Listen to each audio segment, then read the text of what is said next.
Hello students, welcome to GNV competitive coaching. AP మరియు Telangana TET కి సంబంధించి English previous year questions solve చేద్దాము. So ఈ ప్రీవియస్ ఇయర్ క్వశ్చన్ సిరీస్ లో ఇది 11th సిరీస్. ఇంకా ఇంతకుముందు మనకి మన ఛానల్లో 10 ప్రీవియస్ ఇయర్ క్వశ్చన్ పేపర్స్ అయితే ఉన్నాయి. సో వాటి యొక్క లింక్స్ నేను ఈ వీడియో డిస్క్రిప్షన్ బాక్స్ లో కానీ లేకపోతే ఛానల్ పేజ్లో ఉంటాయి. సో ఛానల్ పేజ్లోకి వెళ్ళి కూడా మీరు యాక్సెస్ చేయొచ్చు. వీడియో చివరి దాకా చూడండి. ఇక్కడ ప్రతి ఆప్షన్ కూడా ఎక్స్ప్లెయిన్ చేయడం జరుగుతుంది. ఏ ఆప్షన్ మనకు కరెక్ట్ అవుతుంది, అలాగే కరెక్ట్ కాని ఆప్షన్స్ ఎందుకు కాదు, వాటి యొక్క మీనింగ్ ఏమిటి అనేది కూడా ఎక్స్ప్లెయిన్ చేయడం జరుగుతుంది. కాబట్టి ఈచ్ అండ్ ఎవ్రీ క్వశ్చన్ కూడా మనము పూర్తిగా ఎక్స్ప్లెయిన్ చేస్తాం. కాబట్టి వీడియోని మిస్ కాకుండా చివరి దాకా చూడండి. అలాగే నా కంటెంట్ కనుక మీకు నచ్చినట్టయితే లైక్ చేసి షేర్ చేయండి. జిఎన్వి కాంపిటేటివ్ కోచింగ్ ఛానల్ని అయితే సబ్స్క్రైబ్ చేయండి.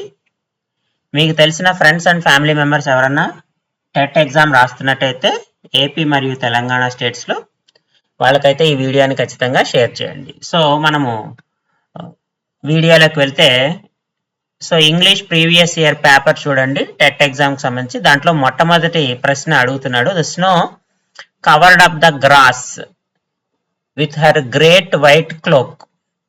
సో స్నో అంటే మంచు కదమ్మా. సో మంచు గడ్డిని కప్పివేసింది అంటున్నాడు. ఎలా కప్పిందంట? White clock. అయితే ఇక్కడ మనల్ని అడిగబడుతున్నాడంటే వైట్ క్లోక్, క్లోక్ అనేటువంటి పదానికి అర్థం ఏంటి అంటున్నాడు. మీనింగ్ సినానిమ్ అడుగుతున్నాడు. సో సినానిమ్ అడుగుతున్నప్పుడు ఇక్కడ ఏ షార్ట్ వైడ్ పైప్, పైప్ అనేటువంటి అర్థం వస్తుందా? రాదు కదా. సో మంచు అనేది గడ్డిని కప్పివేసిందంట. ఎలా కప్పివేసింది? ఒక పైప్ లాగా కాదు. A small brown and grey bird, ఒక పక్షిలాగా కప్పివేస్తుందా? మనకి కరెక్ట్ సెంటెన్స్ కాదు. స్ట్రాంగ్ విండ్, స్ట్రాంగ్ విండ్ అయినప్పుడు ఈ కప్పబడినటువంటి మంచు అంతా కూడా వెళ్ళిపోతుంది. సో కాబట్టి అది కూడా కాదు. సో క్లోక్ అనేటువంటి పదానికి అర్థం ఏంటి అంటే స్లీవ్లెస్ కోట్ అంటాం. స్లీవ్లెస్ కోట్ ని క్లోక్ అంటారు. క్లోక్ అనే పదానికి యాక్చువల్ మీనింగ్ ఏంటంటే స్లీవ్లెస్ కోట్. సో కాబట్టి ఇక్కడ చూడండి, a type of coat that has no sleeves. అంతే కదా, స్లీవ్లెస్ కోట్ అంటే అదే కదా, type of coat that has no sleeves. So కాబట్టి ఆప్షన్ 4 మనకి కరెక్ట్ ఆన్సర్ అవుతుంది. నెక్స్ట్ క్వశ్చన్ చూడండి. ఉషాస్ meticulous systematic training began in earnest. Usha's meticulous systematic training began in earnest. ఏమంటున్నాడు క్వశ్చన్ లో? Choose the synonym of the word earnest. Earnest అనేటువంటి పదానికి అర్థం ఏంటి? సో ఇక్కడ ఈ సెంటెన్స్ లో ఇచ్చినటువంటి ఎర్నెస్ట్ దేనికి సూటబుల్ అవుతుందో చూస్తే అప్పుడు మనం కింద ఉన్నటువంటి ఆప్షన్స్ ని చెక్ చేయొచ్చు. యాక్చువల్ గా ఎర్నెస్ట్ అనేటువంటి పదానికి మీనింగ్ ఏంటంటే showing sincere, showing sincere and intense conviction. Intense conviction, showing sincere and intense conviction, ఇది ఎర్నెస్ట్ యొక్క మీనింగ్ అమ్మ. సో ఈ మీనింగ్ కి సరిపడగా ఉండేటువంటి 4 ఆప్షన్స్ ఒకసారి చెక్ చేద్దాం. కామ్ సూటబుల్ అవుతుందా? లేదు. సీరియస్, ఎస్, సీరియస్ అనేది సూటబుల్ అవుతుంది కాబట్టి ఇది కరెక్ట్ అవుతుంది. అన్టైడీ కాదు, థిన్ కూడా కాదు. కాబట్టి ఎర్నెస్ట్ అనే పదానికి కరెక్ట్ సూటబుల్ మీనింగ్ ఏంటంటే సీరియస్ అనమాట. ఆప్షన్ 2 మనకి కరెక్ట్ ఆన్సర్ అవుతుంది. నెక్స్ట్ థర్డ్ క్వశ్చన్ చూడండి. Oliver was frightened at the sight of so many gentlemen which made him tremble. So Oliver was frightened at the sight of so many gentlemen. ఎక్కువ మందిని చూసి అతను భయపడ్డాడంట. So అయితే ఇక్కడ మనల్ని అడిగేది ఏంటంటే మెనీ అనేటువంటి పదానికి యాంటనిమ్ అడుగుతున్నాడు, ఆపోజిట్ వర్డ్ అడుగుతున్నాడు. మెనీ, మెనీ అంటే చాలా మంది అని కదా, మెనీ అంటే చాలా మంది అని. సో చాలా మందికి ఆపోజిట్ వర్డ్ ఏంటి? తక్కువ మంది అని. సెవరల్, సెవరల్ అంటే ఎక్కువ మంది అనే వస్తుంది కదమ్మా, కాదు. ఫ్యూ, ఎనీ ఎఫ్యు అంటే చాలా తక్కువ, స్మాల్ గ్రూప్ అని అర్థం అమ్మ. ఎనీ అంటే 1 or 2 అని. సో కాబట్టి మెనీకి కరెక్ట్ సూటబుల్ వర్డ్ ఏంటంటే ఫ్యూ అనమాట. ఎనీ అంటే ఒకటి లేదా కొంతమంది అని, ఫ్యూ అంటే స్మాల్ గ్రూప్ అని వస్తుంది, ఫ్యూ అంటే తక్కువ మంది అని, మెనీ అంటే ఎక్కువ, ఫ్యూ అంటే తక్కువ. కాబట్టి కరెక్ట్ సూటబుల్ యాంటోనిమ్ ఏంటంటే ఫ్యూ అమ్మ. నెక్స్ట్ క్వశ్చన్ చూస్తే choose the word with wrong spelling ఉంది. అబోరిజినల్, యాక్చువల్ గా దీని స్పెల్లింగ్ ఏంటంటే ఒరిజినల్. NOL ఉంది కదా, NAL రావాలి. దీని అర్థం ఏంటంటే ఒరిజినల్ ఇన్హాబిటెంట్.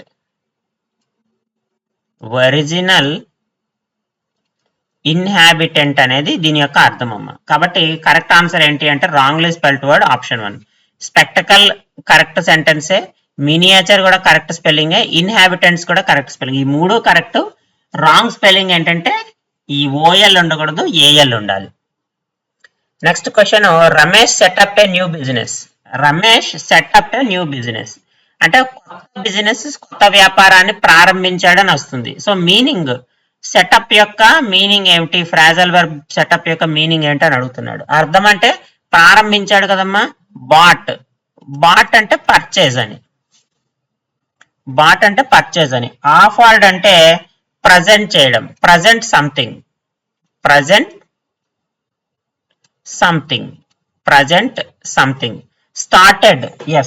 స్టార్టెడ్ అంటే ఏదైనా కొత్తగా ప్రారంభించడం. కాబట్టి కరెక్ట్ ఆన్సర్ ఏమవుతుందంటే స్టార్టెడ్ అవుతుంది. షోడ్ అంటే డిస్ప్లే అంటే ఏదైనా ఒక విషయాన్ని లేదా వస్తువుని చూపించడం. సో కాబట్టి ఇచ్చిన వాటిలో సెటప్ అనేటువంటి పదానికి కరెక్ట్ మీనింగ్ ఏంటి అంటే started. Ramesh started a new business, అలా వాడతాం అనమాట.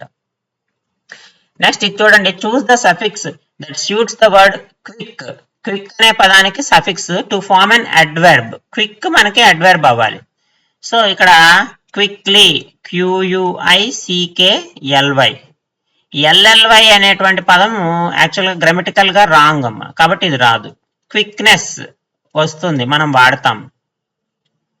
అలాగే క్విక్కర్, QOICKER.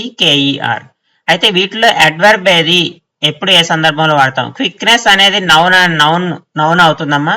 క్విక్కర్ అనేది అడ్జెక్టివ్ అవుతుంది. సో ఫైనల్ గా క్విక్లీ అనేది అడ్వర్బ్ అవుతుంది. మనల్ని అడ్వర్బ్ ఏమవుతుంది అని అన్నాడు కదా, LY యాడ్ చేస్తే అడ్వర్బ్ అవుతుంది, option 1. Next, if you are thirsty you can drink butter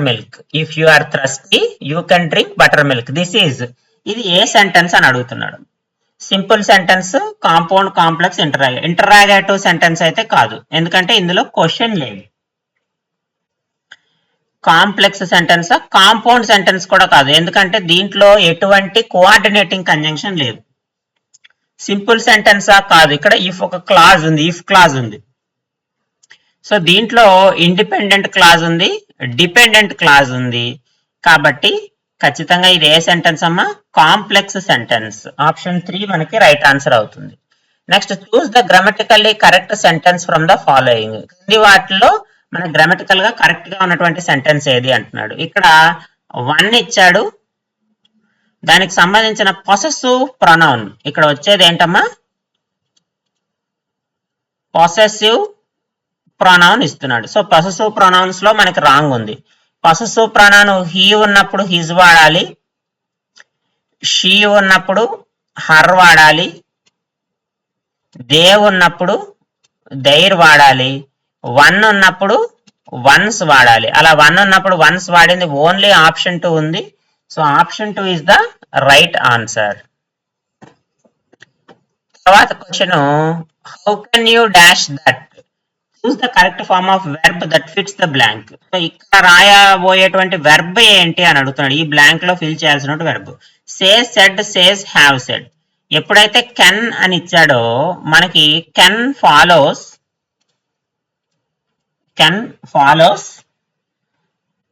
direct గా బేస్ వెర్బ్ ని ఫాలో అవుతుంది. Base verb. ఇక్కడ బేస్ వెర్బ్ ఏముంది? ఇక్కడ సే, సేస్ ఉంది. సెడ్ అనేది మనకి పాస్ట్ టెన్స్ అయిపోతుంది. హ్యావ్ సెడ్ అనేది మనకి ప్రజెంట్ పెర్ఫెక్ట్ అవుతుంది. ప్రజెంట్ పెర్ఫెక్ట్ అవుతుంది. ఇక్కడ మనల్ని ఏమంటున్నాడు, బేస్ వెర్బ్ తీసుకుంటుంది. కెన్ ఎప్పుడైతే వస్తుందో కెన్ ఫాలోస్ బేస్ వెర్బ్, కాబట్టి సే గానీ సేస్ గానీ అవుతుంది. కానీ సే ఎప్పుడు ఉపయోగిస్తాము, ప్లూరల్ కి ఉపయోగిస్తాము. సేస్ ఎప్పుడు ఉపయోగిస్తాము, సింగులర్ కి ఉపయోగిస్తాం. ఇక్కడ యు అనేది సింగులర్ ఫామ్ కాదు, ప్లూరల్ లో ఉపయోగిస్తాం. కాబట్టి కరెక్ట్ ఆన్సర్ ఏమవుతుందమ్మా, ఆప్షన్ 1 సే అవుతుంది. కాబట్టి how can you say that అని ఉపయోగిస్తాం. Next, they never expected to have any more. They never expected to have any more. So ఇక్కడ ఈ నెవర్ అనేటువంటి పదానికి పార్ట్స్ ఆఫ్ ద స్పీచ్ ఏమవుతుంది అంటే నౌనా ప్రొనౌనా ఇలా అడుగుతున్నాడు అనమాట. నెవర్ అనేటువంటి పదం ఏమవుతుంది అని. ప్రొనౌన్ అవుతుందా, అవదు. అలాగే కంజంక్షనా, కాదు. అడ్వర్బ్ గానీ అడ్జెక్టివ్ గానీ అవుతుంది. అడ్జెక్టివ్ అంటే నౌన్ ని మాడిఫై చేస్తుంది, అడ్వర్బ్ ఏమో వెర్బ్ ని గానీ లేదా అడ్జెక్టివ్ ని గానీ మాడిఫై చేస్తున్నాం. సో ఇక్కడ ఎక్స్పెక్టెడ్ అనే పదాన్ని మాడిఫై చేస్తుంది కాబట్టి it is an adverb. It is an adverb. కాబట్టి ఇక్కడ నెవర్ అనేది అడ్వర్బ్ రూపంలో వాడుతున్నాం. Next, he hopes that he will win the prize. He hopes that he will win the prize. అతనికి నమ్మకం ఉందంట, అతను ఖచ్చితంగా గెలుస్తాడని అతనికి నమ్మకం ఉందంట. ఇది సెంటెన్స్ అమ్మ. ఈ సెంటెన్స్ లో ఇది ఏ క్లాజ్ అని అడుగుతున్నాడు. నౌన్ క్లాజా, కండిషనల్ క్లాజా, defining relative, non defining relative. Conditional clause అంటే ఇఫ్ ఉండాలమ్మా. ఇఫ్ ఉందా ఇక్కడ, లేదు. కాబట్టి కండిషనల్ క్లాజ్ కాదు. Defining relative, non defining relative, adjective clause అంటాం దీన్ని. అడ్జెక్టివ్ క్లాస్ అంటే అడ్జెక్టివ్ క్లాస్ అంటే నౌన్ ని మాడిఫై చేస్తూ క్లాస్ ఉండాలి. ఇక్కడ ఏమైనా నౌన్ ని మాడిఫై చేస్తూ క్లాస్ ఉందా, లేదు. అతను గెలుస్తానని అతను అనుకుంటున్నాడు. సో నౌన్ ప్రెడికేట్ చేసుకుంటుంది. సో కాబట్టి ఇది ఏమవుతుందమ్మా, నౌన్ క్లాజ్ అవుతుంది. సో ఆప్షన్ 1 మనకి కరెక్ట్ ఆన్సర్ అవుతుంది. ఇక్కడ ఏ వ్యక్తి అయితే మాట్లాడుతున్నాడో అతను తను గెలుస్తానని తనని తాను చెప్పుకుంటున్నాడు అనమాట. సో కాబట్టి ఇది ఏమవుతుంది, నౌన్ క్లాజ్ అవుతుంది. Next, the patient had died before the doctor. So ఇక్కడ 2 యాక్షన్స్ ఉన్నాయమ్మా.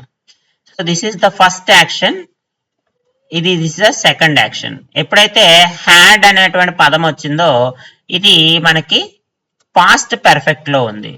So first action past perfect లో ఉంది. సెకండ్ యాక్షన్ ఖచ్చితంగా ఎందులో ఉంటుంది, సింపుల్ పాస్ట్ లో ఉంటుంది. ఎప్పుడైనా ఫస్ట్ యాక్షన్ పాస్ట్ పెర్ఫెక్ట్ లో ఉంటే second action compulsory simple past లో ఉంటుంది. రెండు కూడా పాస్ట్ యాక్షన్స్, రెండు జరిగిపోయినాయి. సో కాబట్టి ఫస్ట్ జరిగిన దాన్ని పాస్ట్ పెర్ఫెక్ట్ లోను, తర్వాత జరిగిన దాన్ని సింపుల్ పాస్ట్ లోను రాస్తాము. కాబట్టి డాక్టర్ అరైవ్డ్ సింపుల్ పాస్ట్ లో రాయాలంటే, అరైవింగ్ అంటే మనకి కంటిన్యూస్ టెన్స్ ఉన్నప్పుడు రాస్తాము. కంటిన్యూస్ ఉన్నప్పుడు వాజ్ అరైవింగ్ అనేది పాస్ట్ కంటిన్యూస్ అవుతుంది. పాస్ట్ కంటిన్యూస్, ఇక్కడ పాస్ట్ కంటిన్యూస్ వాడము. హ్యాడ్ అరైవ్డ్ అనేది పాస్ట్ పెర్ఫెక్ట్ అవుతుంది. రెండు పాస్ట్ పెర్ఫెక్ట్ అవ్వవు.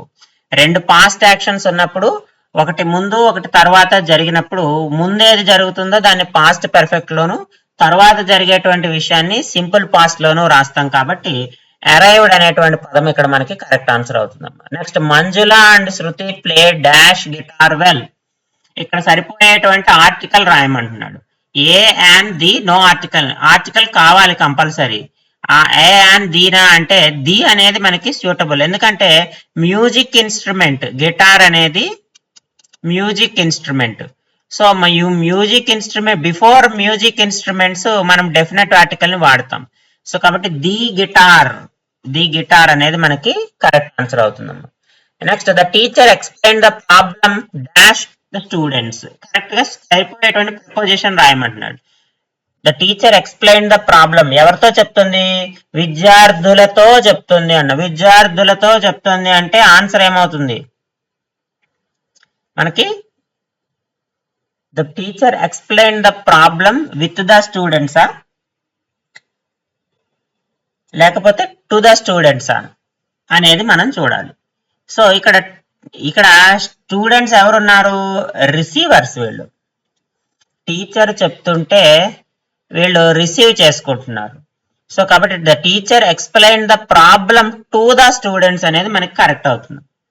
టు ద స్టూడెంట్స్ అనేది మనకి కరెక్ట్ అవుతుంది. ఎందుకంటే విత్ ద స్టూడెంట్స్ కానీ, బై ద స్టూడెంట్స్ కానీ, అప్ ద స్టూడెంట్స్ అనేది కానీ సూటబుల్ ప్రపోజిషన్ కాదు. టు ద స్టూడెంట్స్ అంటే టీచర్ ఏం చేస్తుంది, విద్యార్థులకు ప్రాబ్లం ని ఎక్స్ప్లెయిన్ చేస్తుంది, విద్యార్థులకు వివరిస్తోంది అనేటువంటి అర్థంలో మనకి ఇక్కడైతే వస్తుంది. కాబట్టి ఇక్కడ మనం ఉపయోగించాల్సింది టు అనేటువంటి పదం. ఒకవేళ విద్యార్థులతో కలిసి ఏదైనా వర్క్ చేస్తుంది, ఏదైనా ఎక్స్పెరిమెంట్ కండక్ట్ చేస్తుంది అంటే అప్పుడు విత్ అనేటువంటి పదము మనం ఉపయోగిస్తాము. కానీ ఇక్కడ ఏం చేస్తున్నాడు టీచరు స్టూడెంట్స్ కి ఎక్స్ప్లెయిన్ చేస్తున్నాడు కాబట్టి టూ స్టూడెంట్స్ ఇక్కడ రిసీవర్స్ రోల్ ప్లే చేస్తున్నారు కాబట్టి టూ అనేది వస్తుంది. Next, Lara is not so great as Tendulkar. Choose the comparative degree of the sentence. ఇక్కడ లారాకిను టెండూల్కర్ కి మధ్య కంపారిజన్ చెప్తున్నారు. చెప్పేటప్పుడు ఏం చెప్తున్నాడు, Lara is not so great as Tendulkar. So ఇది పాజిటివ్ డిగ్రీ, పాజిటివ్ డిగ్రీలో ఉంది ఇది. సో పాజిటివ్ డిగ్రీని కంపారిటివ్ డిగ్రీలో రాయమంటున్నాడు. సో లారా టెండూల్కర్ కంటే గొప్పవాడు కాదు అంటే అర్థం ఏంటి, Tendulkar is greater than Lara కదా, Tendulkar is greater than Lara. So option ఎక్కడ ఉంది చూడండి, ఆప్షన్ 2. సో ఆప్షన్ 2 మనకి కరెక్ట్ ఆన్సర్ అవుతుంది. Tendulkar is greater than Lara, this is the correct comparative degree. ఇక్కడ ఫస్ట్ సెంటెన్స్ చూడండి, Tendulkar is as great as Lara, సమానం, ఇది పాజిటివ్ డిగ్రీనే, ఇద్దరు సమానం అని చెప్తున్నాం. అలాగే Lara is greater than Tendulkar, ఇది పూర్తిగా ఇచ్చిన సెంటెన్స్ కి నెగిటివ్. టెండూల్కరే లారా కంటే గొప్పవాడని చెప్తున్నాడు. Lara is as great as Tendulkar అంటే ఇది కూడా ఇద్దరు సమానం అని చెప్తున్నారు. కాబట్టి 1 and 4 ఇద్దరు సిమిలర్ ఈక్వల్ అని చెప్తున్నారు. కాబట్టి సూటబుల్ కంపారిటివ్ డిగ్రీ ఏంటంటే ఆప్షన్ 2. నెక్స్ట్ 76 చూడండి, you must take care of your parents. You must take care of your parents.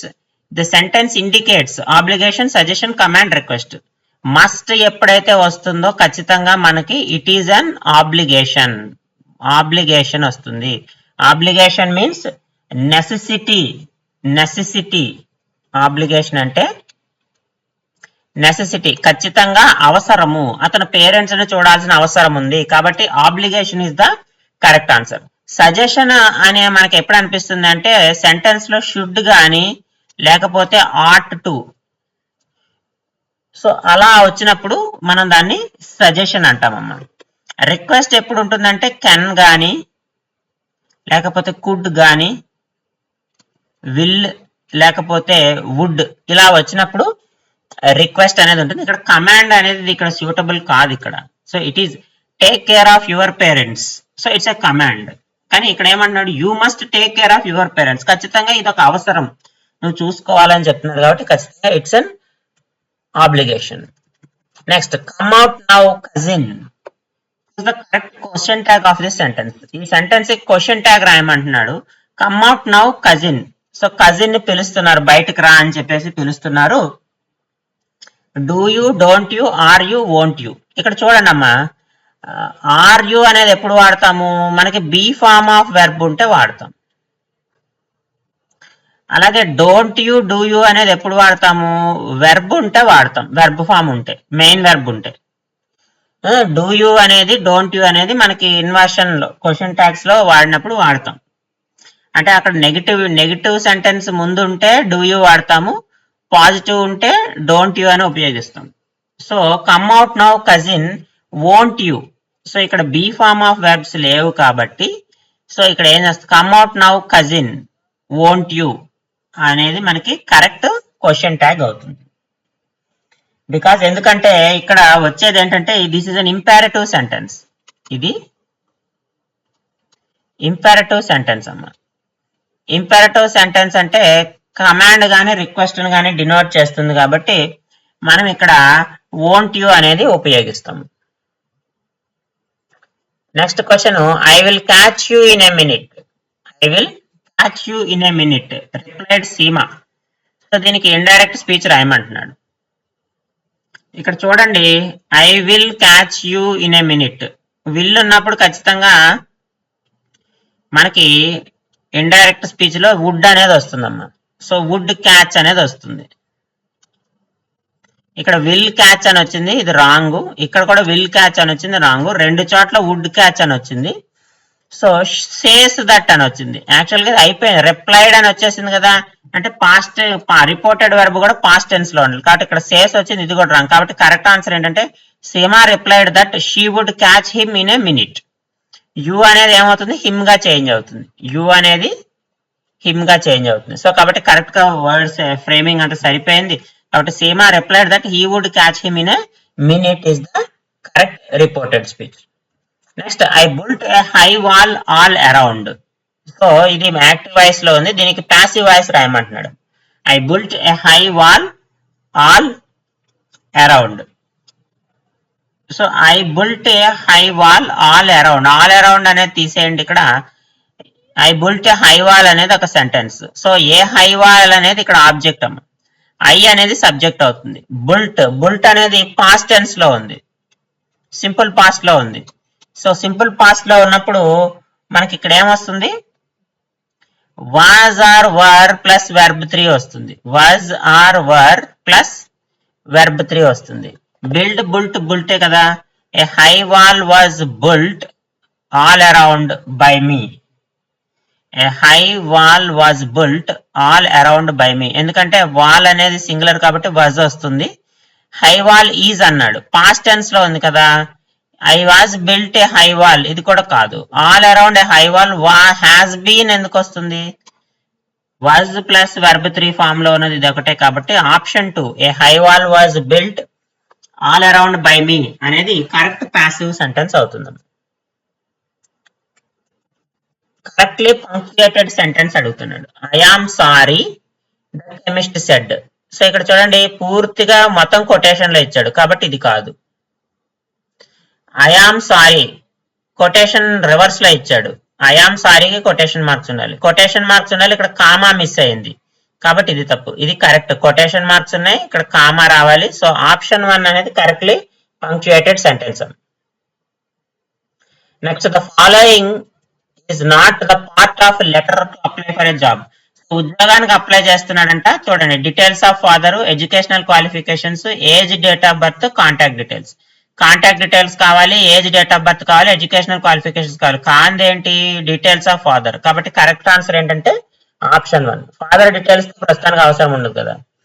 Next choose the list of words in correct alphabetical order. Alphabetical order ఒక్కసారి మనం చూస్తే property, properly, proper, ప్రాపరేట్, ఇది మనకిచ్చింది. ఒకసారి మనం correct order లో రాసుకుంటే property, properly, proper,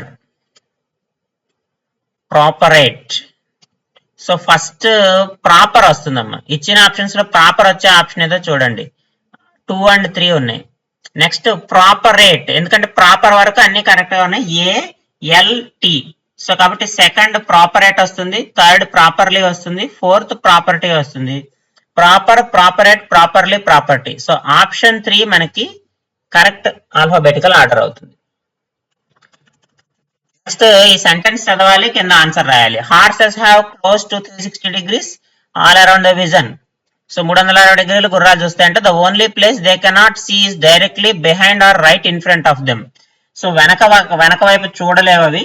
so which is why it's dangerous to stand behind horse. అందువల్ల ఆ గుర్రాలకు వెనక వైపు నించోకూడదు అంటాం. The horse riders cover their horse eyes with blinkers. So వాళ్ళ గుర్రానికి ఏం చేస్తారు, గంతలు కడతారు. ఎందుకంటే అవి నేరుగా చూడడానికి, ఫోకస్డ్ గా చూడడానికి అనమాట. ఎందుకు చేస్తారు అనేటువంటిది మనకు question. The horse riders cover their horse eyes with blinkers so that the horses can see what is behind. వెనకున్న చూడలేమంటున్నారు, ఇవి కట్టినంత మాత్రం చూస్తాయా, కాదు. కెన్ మూవ్ ఫాస్టర్, కాదు. కెన్ క్యారీ హెవీ లోడ్స్, కాదు. ఏంటమ్మా, can focus only to the road head. So ఎదురుగా ఉన్నటువంటి దారి చూడడానికని మనము గుర్రాల కాళ్ళకైతే కడతామన్నమాట. నెక్స్ట్ ఇది కూడా చూడండి, ఇది ఒక పారాగ్రాఫ్ ఇచ్చాడు, పారాగ్రాఫ్ సంబంధించిన ఆన్సర్ మనం రాయాలి. A library inspire the students to develop the habit of reading books. So library ఏం చేస్తుందంటే స్టూడెంట్స్ ఇన్స్పైర్ చేస్తుంది, రీడింగ్ హ్యాబిట్ పెరుగుతుంది. The reading room provides an atmosphere where every man wants to read books.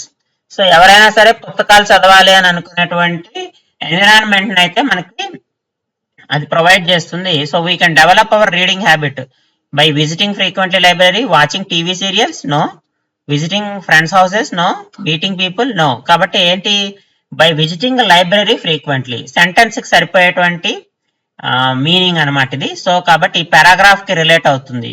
By visiting a library frequently, లైబ్రరీకి వెళ్ళడం వల్ల మనకి reading habit అనేది develop అవుతుంది.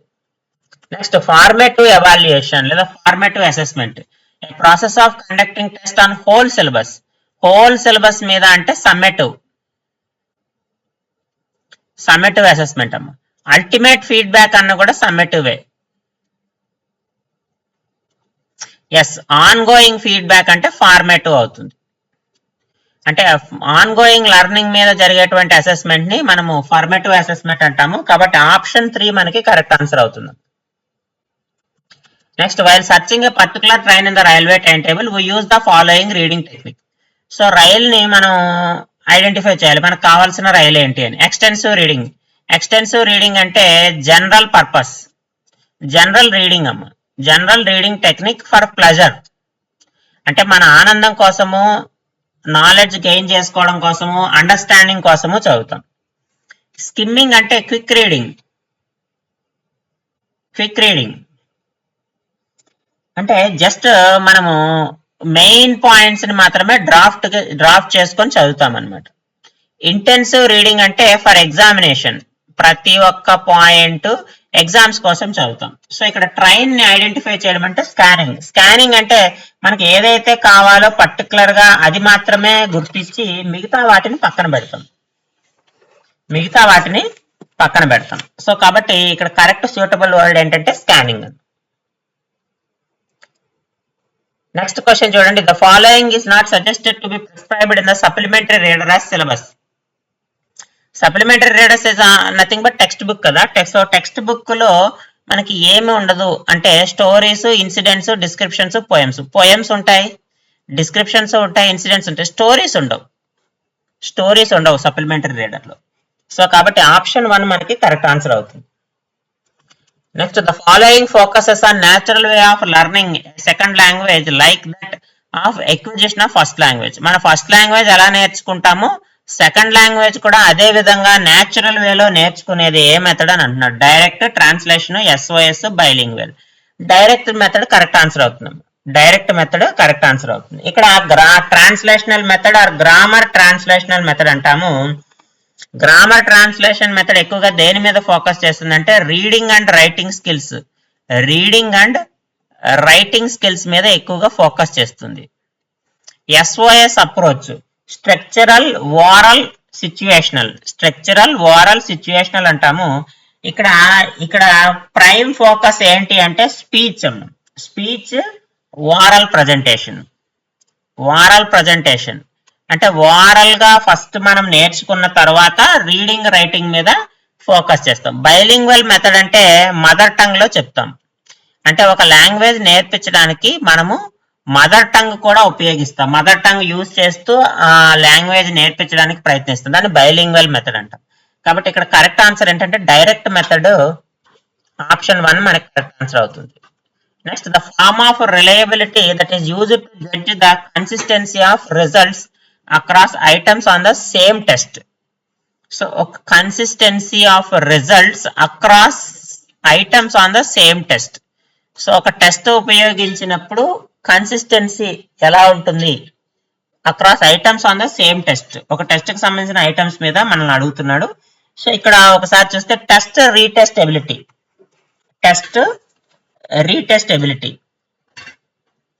సో టెస్ట్ రీటెస్టబిలిటీలో ఏం చెప్తుంది, same test over a time అంటే ఒకే టెస్ట్ కండక్ట్ చేస్తూ ఉంటాము, కొంత టైం తర్వాత కూడా మళ్ళీ సేమ్ అదే టెస్ట్ కండక్ట్ చేస్తాం. కాబట్టి ఇది కాదమ్మా. ఇంటర్ రేటార్ అంటే అబ్జర్వర్ అని. సో ఇంటర్ అబ్జర్వర్ రిలయబిలిటీ అంటే ఇక్కడ ఏం చేస్తాం మనము, test conducted by different people, test conducted by different people అంటే అబ్జర్వర్ ఇక్కడ చేంజ్ అవుతూ ఉంటాడు. Yes, split item reliability. So ఇదే అమ్మ మనకి correct suitable word. Consistency of result across items in the same test అంటే స్ప్లిట్ ఐటమ్ రిలయబిలిటీ అనేది మనకు సూటబుల్ అవుతుంది. నెక్స్ట్ ప్యారలల్ ఫార్మ్స్ రిలయబిలిటీ అంటే between different but equal versions. So రెండు టెస్ట్ల మధ్య డిఫరెన్స్ ని మనం ఫైండ్ అవుట్ చేయడానికి దీన్ని ఉపయోగిస్తాం. కాబట్టి ఈ ఆప్షన్ కూడా కాదు. మనకి కరెక్ట్ ఆన్సర్ ఏంటంటే split item reliability. It deals with the consistency of results across items on the same test. Last question చూడండి. Middle English was the result of Saxon invasion, Norman invasion, Anglo Saxon invasion, West Saxon invasion. Norman invasion. So Norman ఏం చేస్తాడంటే 1066 సంవత్సరంలో మనకి invention చేస్తాడు England మీద invention చేసినప్పుడు French language ఏమైందంటే it is mixed with English.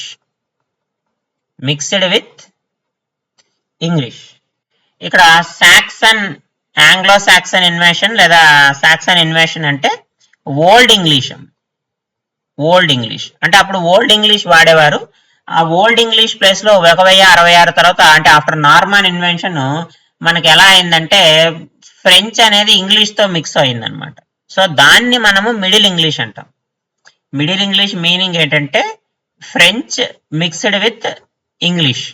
So English French కలిసి మనకి వాకాబులరీ లాంగ్వేజ్ అనేది డెవలప్ అయింది. సో దాన్ని మిడిల్ ఇంగ్లీష్ అంటాం. ఓల్డ్ ఇంగ్లీష్ అంటే ఆంగ్లో సాక్సన్ ఇన్వేషన్ అంటాం. సో ఇది కాబట్టి కరెక్ట్ ఆన్సర్ ఏంటంటే నార్మన్ ఇన్వేషన్ అనమాట. సో ఇవి మనకి ఇంగ్లీష్ కంటెంట్ అండ్ మెథడాలజీకి సంబంధించిన టెట్ ఎగ్జామ్ లో ప్రీవియస్ ఇయర్ పేపర్ కి సంబంధించిన 30 బిట్స్ మనం సాల్వ్ చేయడం జరిగింది. సో ఈ కంటెంట్ కనుక మీకు నచ్చినట్టయితే లైక్ చేసి షేర్ చేయండి. అలాగే జిఎన్వి కాంపిటేటివ్ కోచింగ్ ఛానల్ అయితే సబ్స్క్రైబ్ చేయండి. ఈ వీడియో మీద మీ అభిప్రాయాన్ని కామెంట్ రూపంలో తెలియజేయండి.